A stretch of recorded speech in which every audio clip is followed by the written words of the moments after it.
నమస్తే అండి, welcome back to my channel. ఈరోజు మనము అర్ధనారీశ్వర టెంపుల్ దగ్గర ఉన్నామండి. మనం శివయ్యని అమ్మవారిని కలిపి ఎందుకు పూజిస్తాము, శివయ్య అమ్మవారిని ఒకేసారి పూజించే అదృష్టం మనకి ఇక్కడ దొరుకుతుంది. ఇవన్నీ మనం తెలుసుకోవాలి అంటే ఈ వీడియో చూసేద్దామండి. ఎక్కడ స్కిప్ చేయకుండా పూర్తిగా వీడియో అనేది చూడండి. ఎక్కడా లేని విధంగా ఏకశిలా రూపంతో మనకి అర్ధనారీశ్వర టెంపుల్ అనేది మన హైదరాబాద్లోనే ఉందండి. విగ్రహ రూపం అంటే మనకి విగ్రహంలో సగం శివుడు సగం పార్వతీదేవి రూపం అనేది దర్శనమిస్తుంది. ఇది రీసెంట్గానే కట్టారండి. హైటెక్ సిటీ నుంచి వెళ్ళి 2 కిలోమీటర్స్ దూరంలో ఉంటుంది. మనం శివుడిని మరియు పార్వతీదేవిని సపరేట్గా పూజిస్తాం, కానీ ఈ దేవాలయంలో 2 కలిపి అర్ధనారీశ్వర రూపంగా మనకి దర్శనమిస్తారు. అర్ధనారీశ్వర రూపంగా శివుడు మరియు పార్వతి శివశక్తిగా దర్శనమిస్తారండి. ఇది ఏకశిలా రూపం. మరో విశేషం ఏంటి అంటే శ్రీచక్రం ఉంటుందండి. దాని కింద దేవుడు పాదాలు ఉంటాయండి. అక్కడ మనం దర్శించుకోవచ్చు. ఇక్కడ ఉండటం వల్ల కాసేపు ఈ దేవాలయంలో గడపటం వలన మనకు పాజిటివ్ వైబ్రేషన్ పీస్ఫుల్గా ఉంటుందండి.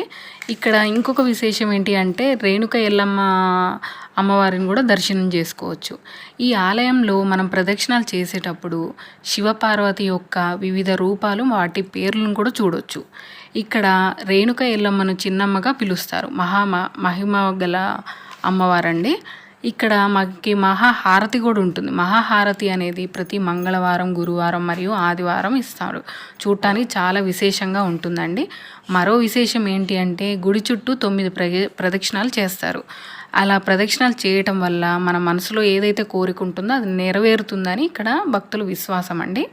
ప్రతి శివాలయంలో విభూది అనేది ఉంటుంది, అది మనకు తెలిసిందే కదండి. కానీ ఈ టెంపుల్లో మాత్రం ఉండదు. ఎందుకంటారా, ఇది అర్ధనారీశ్వర టెంపుల్, అందులో ఏకశిలా రూపంలో ఉండటం వలన మనకి ఇక్కడ విభూది మాత్రం ఉండదండి.